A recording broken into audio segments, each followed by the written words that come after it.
तर पंतप्रधान मोदींची आज पुण्यामध्ये प्रचार सभा आहे। सुनेत्रा पवार, मुरलीधर मोहोळ, आढळराव पाटील आणि बारणेंसाठी मोदींची ही सभा आज होणार आहे। पुण्याच्या रेसकोर्स मैदानावर मोदींची ही सभा होते आणि महत्त्वाचं म्हणजे पुण्याच्या या सभेला राज ठाकरे यांचे सुपुत्र अमित ठाकरे हे देखील उपस्थित राहणार आहेत। आपले प्रतिनिधी विनायक दावरुंग सध्या आपल्या सोबत आहे। विनायक, कशी तयारी सुरू आहे पुण्याच्या रेसकोर्स मैदानावर? आज अमित ठाकरे पहिल्यांदा या सभेला उपस्थित राहणार आहेत। मोदींच्या व्यासपीठावर राज ठाकरेंचे सुपुत्र अमित ठाकरे येणार आहेत।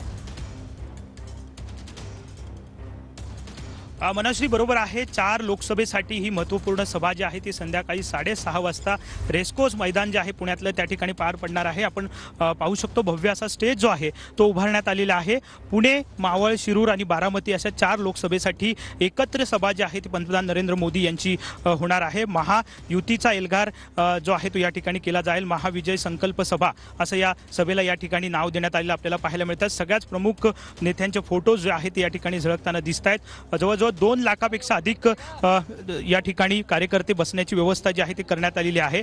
प्रामुख्याने आपण जर पाहिलं तर पुण्यामधली ही सभा आहे। अमित ठाकरे, राज ठाकरे यांचे सुपुत्र अमित ठाकरे हे सुद्धा या व्यासपीठावरती असणार आहेत। त्यामुळे मनसेने जो बिनशर्त पाठिंबा दिलेला आहे या पाठिंब्यानंतर अमित ठाकरे पहिल्यांदाच व्यासपीठावर जे आहे ती या ठिकाणी दिसतील। संपूर्ण या रेसकोर्सच्या मैदानामध्ये आपण जर पाहिलं तर सगळी तयारी जी आहे ती झालेली आपल्याला पाहायला मिळते। महायुतीचे सगळे प्रमुख पक्ष जे आहेत यांचे झेंडे सुद्धा या ठिकाणी लावण्यात आलेले आपल्याला पाहायला दिसून येत आहेत। त्यामुळे सगळी तयारी झालेली आहे। संध्याकाळी 6:30 वाजता ही सभा होईल। एक पश्चिम महाराष्ट्रातली एक महत्त्वपूर्ण सभा मानली जाते। त्यामुळे या सभेकडे साहजिकच सगळ्यांचं लक्ष आहे। शरद पवार यांच्यावरती कशा पद्धतीने पंतप्रधान नरेंद्र मोदी निशाणा साधतात किंवा काही बोलतात का हेही बघावं लागेल। आणि या 4 लोकसभा नक्कीच विनायक लक्ष राहीलच या सभेकडे। तुर्तास धन्यवाद या माहितीबद्दल। आपल्याबरोबर पुणे लोकसभेचे महायुतीचे उमेदवार मुरली अण्णा मोहोळ आहेत। अण्णा, आज तुमच्या प्रचारार्थ देशाचे पंतप्रधान नरेंद्र मोदींची सभा पार पडते। आजची सभा ही विजयाची सभा असेल? 100% आजची सभा ही विजयाची सभा होणार आहे। मोदींची सभा झाल्यानंतर 3 तारखेला राहुल गांधींची सभा पार पडते। राहुल गांधींच्या सभेला ठिकठिकाणी लोकप्रतिसाद जो आहे तो मिळतोय असं वारंवार काँग्रेसकडून सांगितलं जाते। काँग्रेसवाले काय सांगतात याच्यापेक्षा मला असं वाटतं जनता काय सांगते, जनता काय बोलते याला महत्त्व आहे। त्यामुळे तुम्हीच बघाल मोदीजींची आजची सभा नंतर होणारी सभा।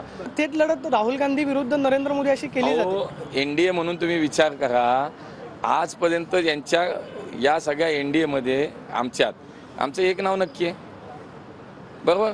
आज तुम्ही त्यांच्याकडे जगा इंडीमध्ये तुम्ही सांगा 10 प्रधानमंत्री इच्छुक आहेत 10 व्हायला। आज मुळात त्यांच्यात एकमत नाही। जनतेला काय सांगणार? मुळात तुम्ही सांगा ना, तुमच्या या समूहाचं, तुमच्या आघाडीचं नेतृत्व कोण करणार? तुम्ही देशाला प्रधानमंत्री म्हणून तुम्ही नाव देऊ शकत नाही, ही शोकांतिका आहे। आजची सभा जी आहे ती किती गर्दीची असेल? जवळपास 2 लाख नागरिक त्या ठिकाणी येतील असं आमचं नियोजन आहे, आमचा अंदाज आहे। Camera person Nagnath Sonu, Pradeep Kapse, TV Marathi, Pune.